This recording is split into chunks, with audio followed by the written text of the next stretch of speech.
Hello everyone, আজ রাখি পূর্ণিমা আর আজ ঘুম থেকে উঠতে ভীষণই লেট হয়ে গেছে। ঘুম থেকে উঠে দেখি মা মন্দিরে অলরেডি গপুদেরকে রাখি পরিয়ে দিয়েছে। তারপর আমি স্নান করে বলরাম আর জগন্নাথ প্রভুকে রাখি পরিয়ে দিলাম। বাড়িতে তারপর এসেছিল রবি দাদাকেও আমি রাখি পরিয়ে দিলাম আর রাখিটা নাকি ভীষণ পছন্দ হয়েছে। যাই হোক, রবি দাদাকে রাখি পরানোর পর যেহেতু দাদা বাড়ি যাবো, তাই ট্রেতে সব কিছু গুছিয়ে নিয়ে এখন যাচ্ছি বোন আর আমি দাদা বাড়িতে গিয়ে তারপর দাদাকে আমি পরিয়ে দিলাম রাখি।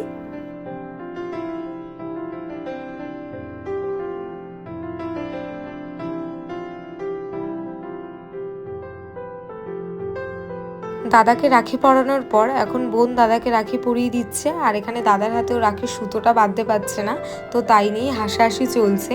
অনেক কষ্টে রাখির সুতোটা বাঁধার পর এখন দাদাকেও মিষ্টি খাইয়ে দিল।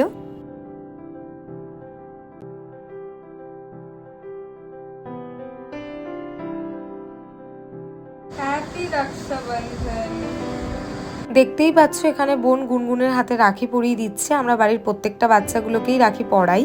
তারপর বাড়িতে এসে বোনকে আমি রাখি পরিয়ে দিলাম।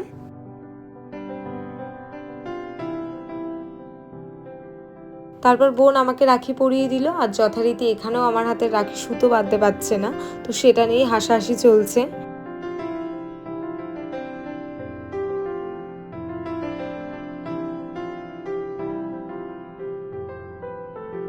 রাখি পরানো হয়ে যাওয়ার পর তারপর আমরা দুপুরে লাঞ্চটাও করে নিই। আর আজকে আমাদের ভেজ ছিল ভাত, উচ্ছে সিদ্ধ, কচু বাটা, লাউ ঘন্ট আর ছিল পনির রসা।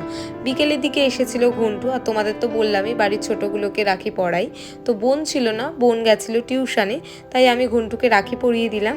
তো রাখির দিনটা এইভাবেই কাটিয়েছিলাম। তো এই ব্লগটাকে এখানেই এন্ড করছি। So by.